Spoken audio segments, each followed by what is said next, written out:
Okay, friends, colleagues, we're going to hear from more of our partners.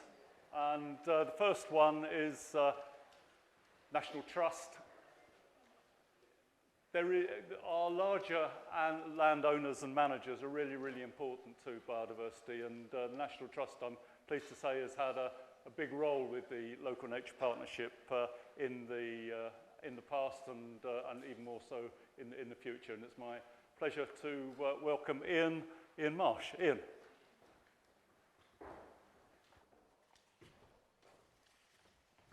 Okay, thanks everyone. It's good to be on straight after the break when you're all topped up with caffeine. So it's a nice slot to have. Okay, so next slide, please. And the next one. Thank you. Our pledge for nature is in these three areas. Nature for climate, restoring the natural environment at scale, and connecting people and nature. So on nature for climate solutions, nationally we're planting and establishing 20 million trees by 2030. In Cornwall we are looking across our estate at how we sequester more carbon in soils, wetlands, blue carbon, and through tree planting. We will be carbon net zero across our own emissions and those created by our supply chain and investments by 2030. On restoring the natural environment at scale, nationally by 2025 we have committed to create 25,000 hectares of new wildlife habitats. In Cornwall we are working towards creating 1,300 hectares, with 500 hectares already underway. This is alongside the habitat we already care for. We see the Cornwall coast as an opportunity for one of the UK's largest nature conservation areas, with wider and wilder corridors for people and nature. We're looking to work with other landowners and stakeholders in partnership across the coast and engage more children and young people to open access to those who don't currently enjoy it.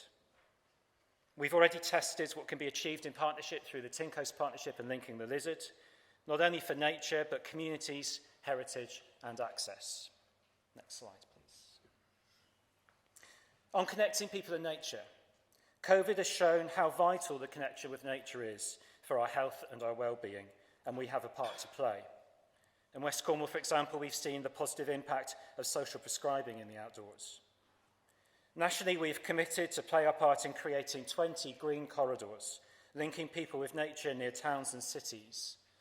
We're investigating this in Cornwall and how we connect our urban places through walking and cycling to the coast. Connection with nature is key. We're investing in campaigns such as Blossom Watch, which you may have seen.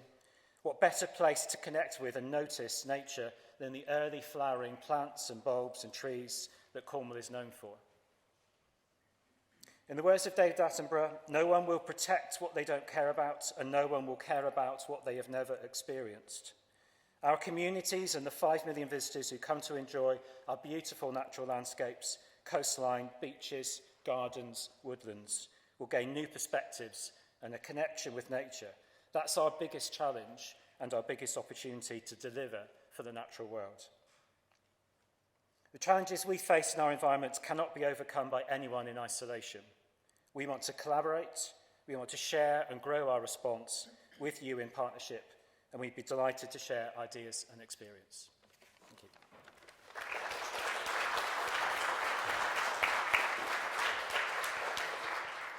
Thank you, Ian. We've now got Kyle Reid, I think it is, from Newquay Community Orchard. Although I can't see where he's... Oh, there you are. Sorry. So, yeah, thank you. Hello everyone. So I've written down what I have to say to keep me on track, because as the marketing guy, I could go on all day. So my name's Kyle, and today I pledge on behalf of Newquay Orchard. So next slide, please. Oh, that's me. So Newquay Orchard is a beautiful 7-acre urban green space with connection, well-being and sustainability at its core. Built by the community for the community, we have worked with thousands of people over just 7 years. We offer volunteering and education opportunities for those who may be out of work, in need of training, to help them on to their next steps, or simply looking for connection, companionship, and like-minded folk with good hearts and good values. Together we learn how to live sustainable lives. We're also a fantastic community venue for live theatre, a place to call your office, a place to create circular economy products, or to chat over coffee and escape into greenery with your four-legged friend. We're also a place to innovate. So I was delighted to recognise so many names on today's agenda because I know we've all been part of the same conversations for the last couple of years. So our vision is for everyone to have access to green community spaces that are good for the community, good for nature, and good for the economy. Our mission is to be the best community green space in the UK, and for others to learn how they can replicate our model across the country. I am so proud to be a part of this project and a part of this conversation today. So next slide, please. Final slide. So I'm going to hit you with 9 pledges which are all part of the same story. So we pledge to lead by example so that others may replicate our success. We pledge to continue to improve the 500% increase in biodiversity we've already achieved across 7 acres in 7 years. So we are now home to birds, bugs, bees, a kestrel, badgers, and a ginger cat, although I suspect that cat lives down the road. We pledge to keep feeding our community with sustainably produced, pesticide-free produce grown by them. So we have a community-supported agriculture scheme at Newquay Orchard. And as I work in marketing and I work in buzzwords, one of my favourite sayings is that we measure our food miles in metres. We pledge to continue to empower our community to become more self-sufficient. We pledge to save seed and share seed, wildflowers, heritage vegetable varieties, open pollinated and organically produced. We pledge to use and promote sustainable agriculture principles such as no-dig techniques that will protect and improve our soils. We pledge to commit to fully measuring our carbon emissions, making year-on-year improvements and sharing our progress with everyone. We pledge to continue to connect our community with nature, encouraging everyone to care for the planet and for each other. And we pledge to continue to do our part to provide green space that is good for everyone. Thank you very much.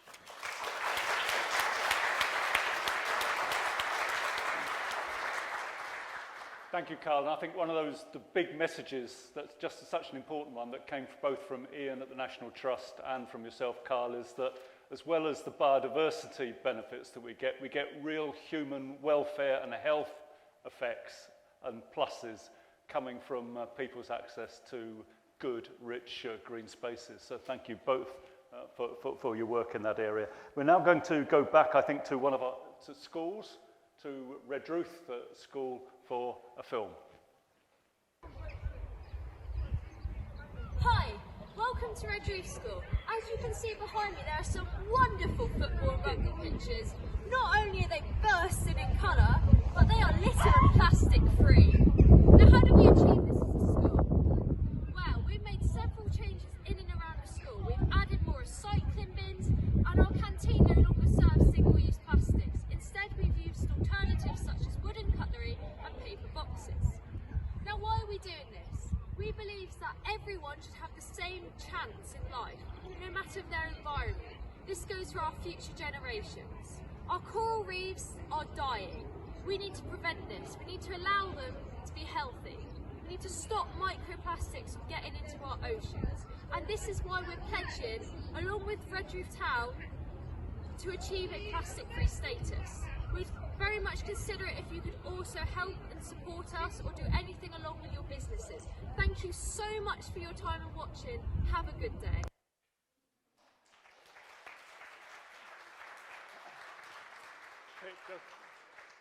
Just before we start, I think we say Richard Benwell's got a competitor coming up on the back straight there. Brilliant, yeah, thank you. So we've now got a collection of school children from across a variety of schools that have called themselves Splanner, which I think, is somebody going to come up on stage for that? It's a number of the children. Brilliant, wonderful. Thank you. What you want first? If you want to come up, and there is a spare microphone here if you want it, if you need it.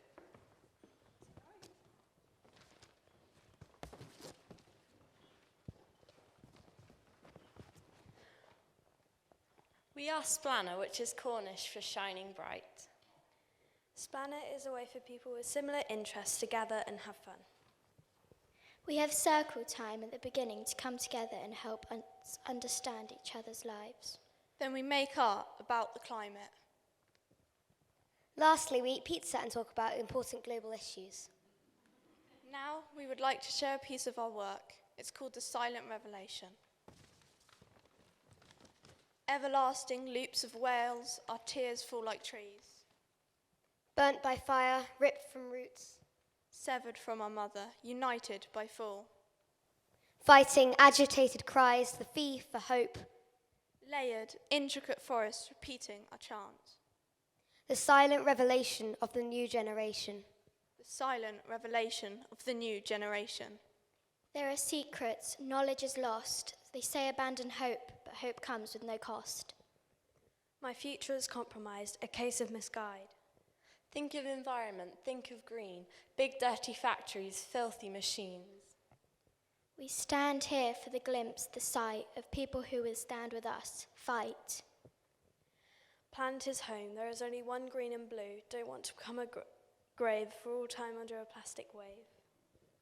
Randomly generated, grey flowers incinerated. We say enough distraction. This isn't all right, so no procrastination. This planet is home, just look, you lost. An Eden swamped by human cost. Lifting off from growing vineyards. Bolted recycling bins, a parsimonious paradox. Too afraid to accuse teachers, pressure from above. Obey the hypocrites. Ignoring her cries, who life is given. Repaid by exploitation and deforestation. The silent revelation of the new generation. The silent revelation of the new generation. Splana pledges to educate and inspire our local community about the beauty of the planet we live on. And we pledge to actually keep our promises. So come and be inspired at our Splana exhibition at Falmouth Art Gallery, opening at the end of May. Please come and find us if you'd like an official invite. Thanks for listening.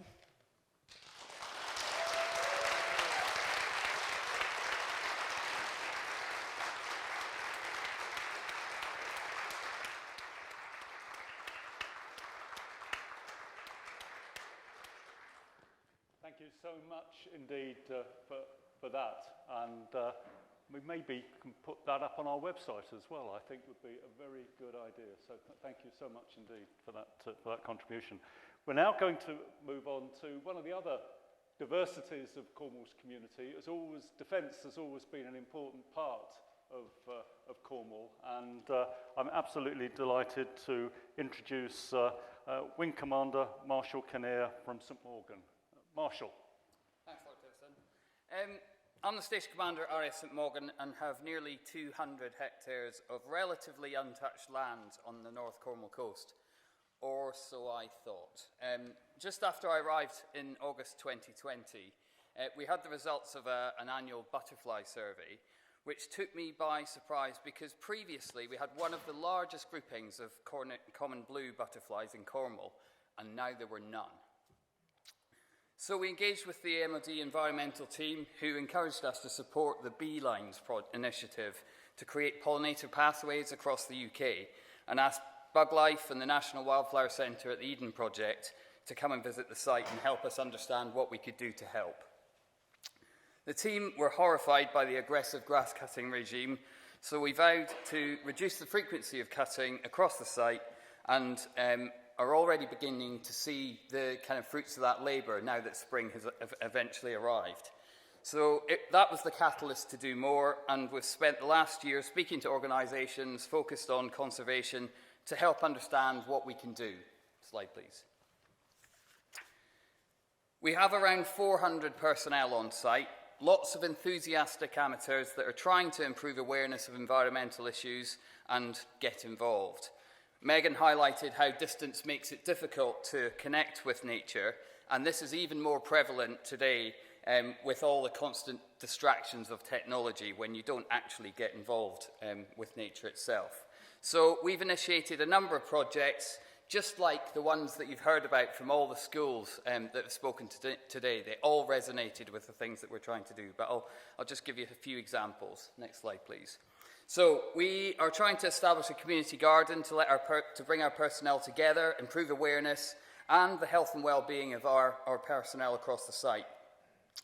We're also going to contribute to nature recovery by improving habitats across the site, and are working with Prickles and Paws, the Hedgehog Rescue Centre, establishing a release site, the second one in Cornwall, which is great to see. And back to where I started, focusing on pollinators. We're going to plant 700 trees in the next year, 500 of which are mixed fruit orchards feeding pollinators, our resident honeybees, and our personnel and their families. We've just started on our journey, and we look forward to working with all of the ecological organisations across Cornwall to tackle this ecological emergency and hit that 2030 target. Thank you.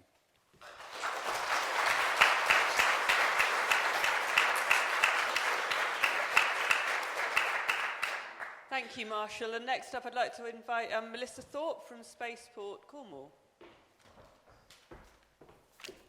Thank you, and thank you so much for inviting me. I'm sure many of you are like, what is she doing here? Why is the spaceport here talking about biodiversity and the ecological emergency? How do those two fit? So hopefully by the end of this 3 minutes, which I'll try and stick to, you'll become a little bit aware and maybe find out a little bit about how you can help us.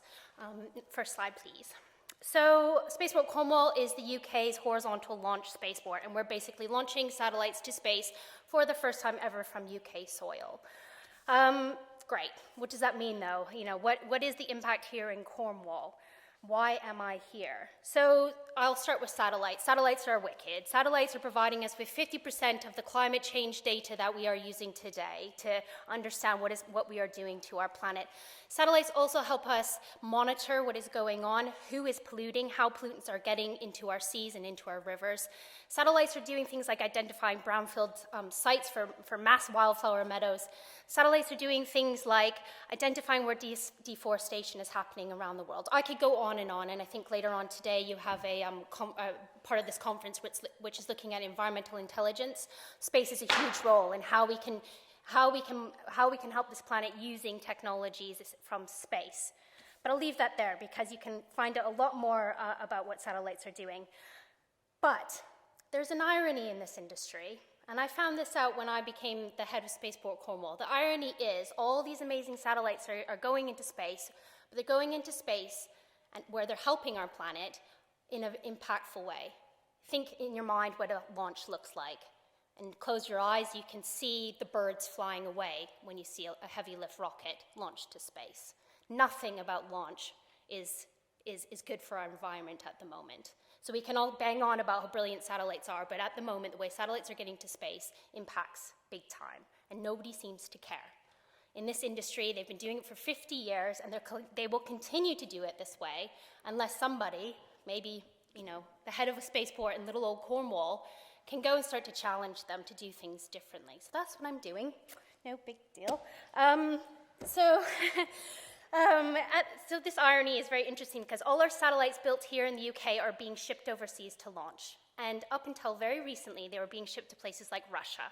Trying to find out anything about how Russians launch our satellites is impossible, now even more so because they won't be launching them. So we have tons of satellites that are needing to be launched. So here's an opportunity for us to do things differently here in Cornwall. I am being asked right now to start to look at how we will launch to space, this year. Now I can go back and say, yes, that's great, we can do that if we do it this way. Okay, Virgin Orbit, you've never been asked these questions before. What is your carbon emissions from your 747? What are you going to do about bringing that down? These people have never been asked these questions before. So next slide, please. This is our purpose. My team's purpose is called Good Space. We're interested in 5 main points to achieve our objective, which is responsible launch. Launch is not going to be sustainable in the next few years, but what we want to hit is at least trying to do that. What does a spaceport look like when it's net zero? What does a B Corp spaceport look like? What does a spaceport look like when we have an ethical framework? It's those words there. We want to be open and honest about what our impact is in the first place.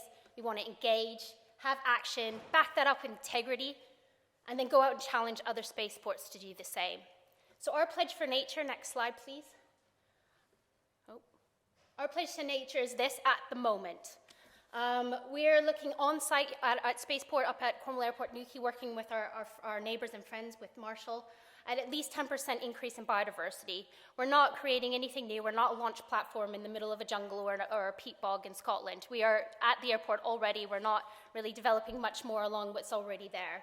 So we're doing things like working again with the National Wildflower Collection. We're doing lots of bat boxes. We're just enhancing and restoring the site that we have there.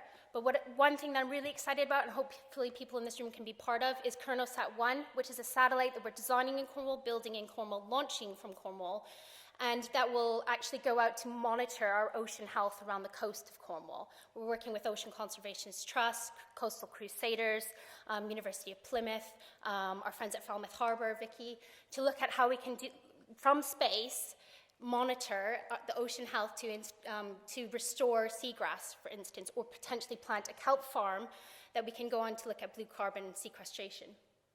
Finally, I just want a bit of a call to action to all of you in this room. I'm forming a steering group, a sustainability steering group. It's all well for me to stand up here and say all the things that we're going to do. I'm not an expert in this area. So I need your help. I need a group of critical friends that will sit around a table and help me with how we can do this better, how we can get Cornwall to space in a way that we can all be proud of, and then go out and challenge others to do the same. So you can go onto our website, you can log on and register your interest to be part of that group, and I'll be forming that group over the next coming weeks. And finally, just my personal pledge. I'm from the middle of nowhere in Canada. I grew up around wildlife. My mum was a park ranger. She rehabilitated wildlife. I think my personal pledge for as long as I'm the head of Spaceport Cornwall, that this will be a massive priority for how our activities at the spaceport will continue to go. So while it's in my hands, I think it is in good hands, and really just want you guys to be part of that story. This is for Cornwall. So thank you.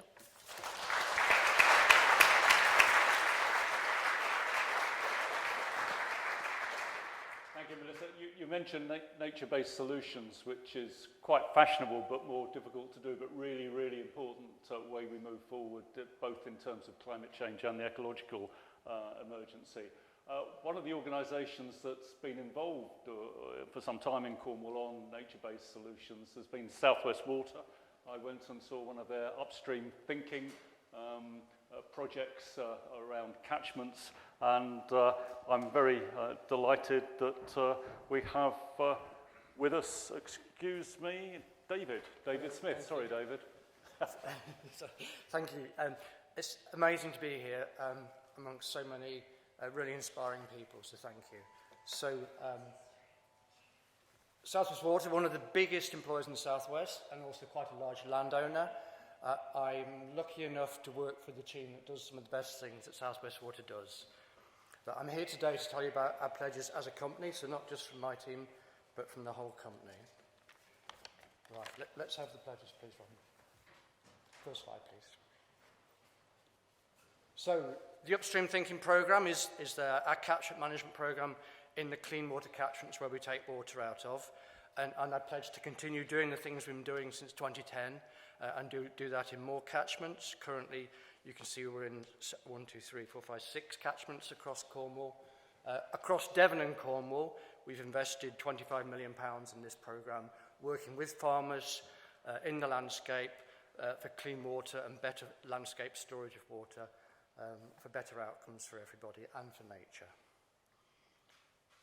We pledge to take steps to reduce South West Water's impact, not just from those clean water abstractions, but across the board on river water quality by 2025.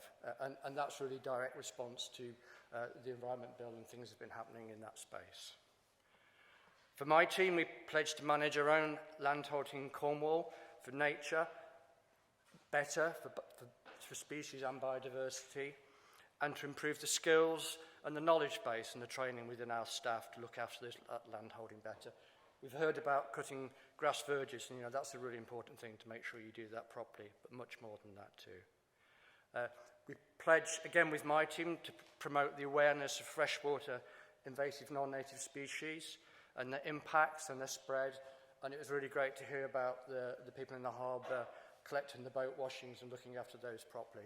We're doing that on our own rivers, at our own reservoir sites. So if you bring a canoe into Collyford or Rodeford, you will do check, clean, dry and use our jet washers that are there on site before you put into the water or take off the water. We're putting new screens in to protect eels and fish from our intakes where we have those abstractions in Cornwall. And we're looking at how we can help fish and eels get over fish barriers again in those rivers. We're planting thousands of new trees in partnership with Forest for Cornwall and on our own land holding as well, but also working with others, farmers in the landscape through the upstream thinking programme, so it all comes together. And lastly, again, part of the upstream thinking, but a really important part, is not just looking after the farm landscape, the enclosed landscape, but also thinking about those upland headwaters. We're very lucky to get a large DEFRA grant to help us do that. So we're doing peatland restoration. It's been going on this spring. It will continue again for the next 3 years in Cornwall. On Bodmin Moor, but also moving further west into Cornwall in Penrith as well. And I've got some pictures to show you. So in the middle there's some peatland restoration on Bodmin Moor, and there's some pictures of our own land holding at Park Pit, Stannon and Colliff of the work we've been doing. Thank you, everybody.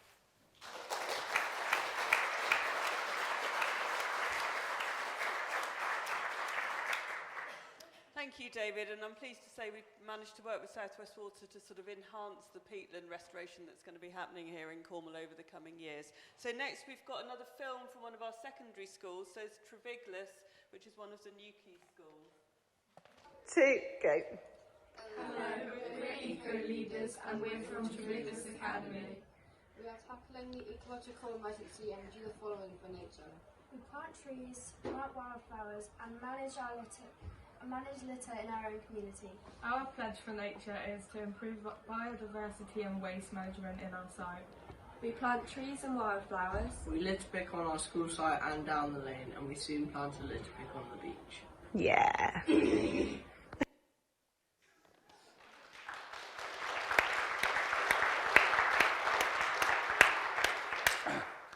One of our other big institutions and real positive for Cornwall is our higher education, and Exeter University, obviously one of our universities on the campus at Tremoe. And we have Ilya McLean.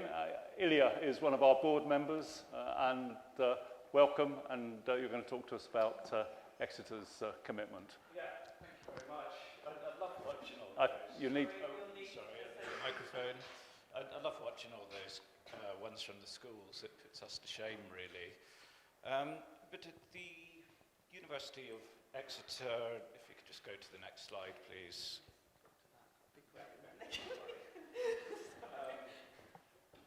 Yeah, so we're lucky enough to have 4 campuses spread across Devon and Cornwall, and those campuses are really brilliant places for wildlife. On our Penryn campus, for example, we've got species like badger. We've got an active badger set there.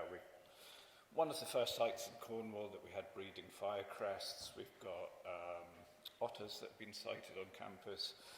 And our first pledge is really to put biodiversity conservation at the heart of how we manage those campuses. So what we're going to do is develop a biodiversity action plan for our campuses, and my personal pledge is to make sure that we as a university actually act on that action plan as well. Now, back in 2019, we also declared a climate and environment emergency, and at that point what we did is we made a commitment to reduce our carbon footprint. We wanted to go to net zero by 2050. And one of the things I'm really sort of proud of that when we did that is we didn't just do it for our sort of energy on campus. What we did is we also thought really carefully about all the stuff that we buy to do our science. And so we actually looked through our sort of procurement, went to all our sort of tens of thousands of suppliers, and we thought really carefully about actually how can we lower our carbon footprint when we do that. And our second pledge is to actually bring that forward, so we're going to attain net zero by 2030. Now, finally, we are a research institute. We essentially lucky enough to have world-leading expertise in climate science and environmental science. And I think sort of historically we've been really good at pointing out the problems. So some of our work on climate change, for example, and climate tipping points was quite instrumental in essentially showing the world what the dangers of climate change are. But our pledge is actually to move over towards thinking more about the solutions, not just highlighting the problems. But we realise that in order to do that, what we need to do is work in partnership. We need to work with people that can actually deliver solutions on the ground. So our third pledge is to work in partnership to find solutions to the environment and climate emergency. Thank you.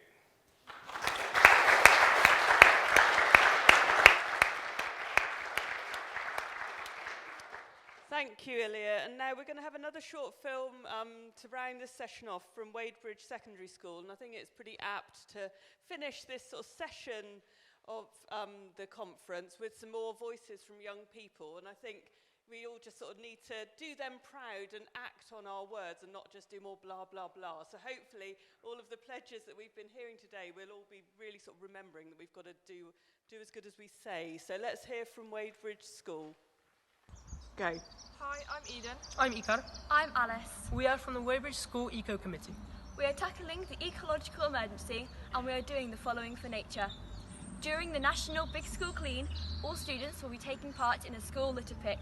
We have also created a mini orchard in school along with 20 metres of fruiting hedgerows. Along with that, we will also be growing vegetables and herbs to be used in DT food to reduce our carbon footprint and pesticide use. Our pledge for nature is to promote awareness by World Environment Day on the 5th of June.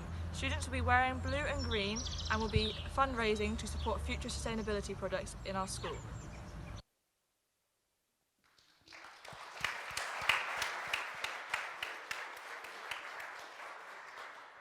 Absolutely right, Pip. COP1 for Cornwall is not going to be blah, blah, blah. It's going to be act, act, act. And that's what we're going to make sure in the years ahead.